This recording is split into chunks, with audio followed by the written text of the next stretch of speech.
ढोलकपुर नाम के साम्राज्य में एक जाने माने ऋषि रहते थे जो लोगों का भाग्य बताने के लिए प्रसिद्ध थे।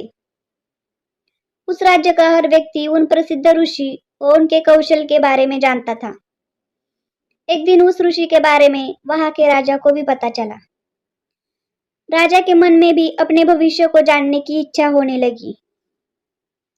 इसी के चलते उसने अपने सैनिकों को ऋषि के पास भेजा और पूरे सादर सम्मान से उन्हें महल लेकर आने का आदेश व आमंत्रण दिया।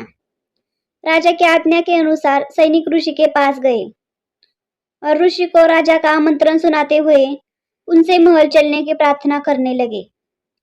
ऋषि भी सैनिकों के साथ महल चलने के लिए तैयार हो गए। जब ऋषि महल पहुंचे तो राजा ने बड़े ही उत्साह से उनका स्वागत सत्कार किया और उन्हें अपने दरबार में सम्मान के साथ बैठाया।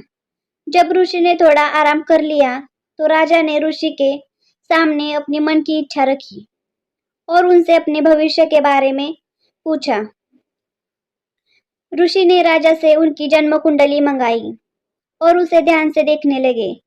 कुछ देर तक राजा की कुंडली देखने के बाद प्रसिद्ध ऋषि ने राजा को बताया कि भविष्य में उनका भाग्य आशीर्वाद से भरा है और जीवन में सब कुछ अच्छा ही होगा।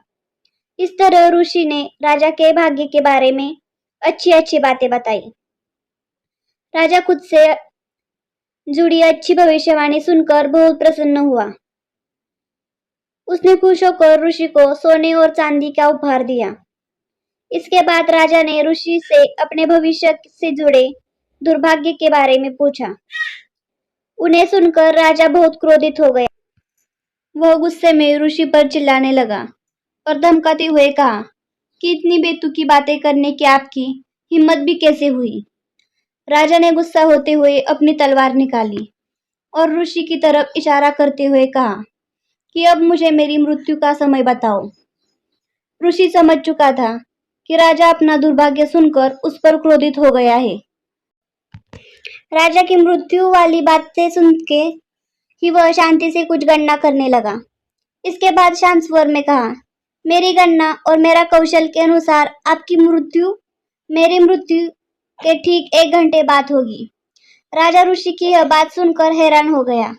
अब उसे अपनी गलती का एहसास होने लगा। उसने तुरंत तलवार नीचे रखी और ऋषि के साथ किए गए अपने दुर्व्यवहार के लिए उनसे माफी मांगी। बाद में राजा ने ऋषि को ढेर सारा धन दिया और उन्हें वापस कुटिया में आदर व सम्मान के साथ भेज दिया। दोस्तों, इस कहानी से हमें यह सीख मिलती है, मुश्किल परिस्थितियों में हमें समझदारी से काम लेना चाहिए।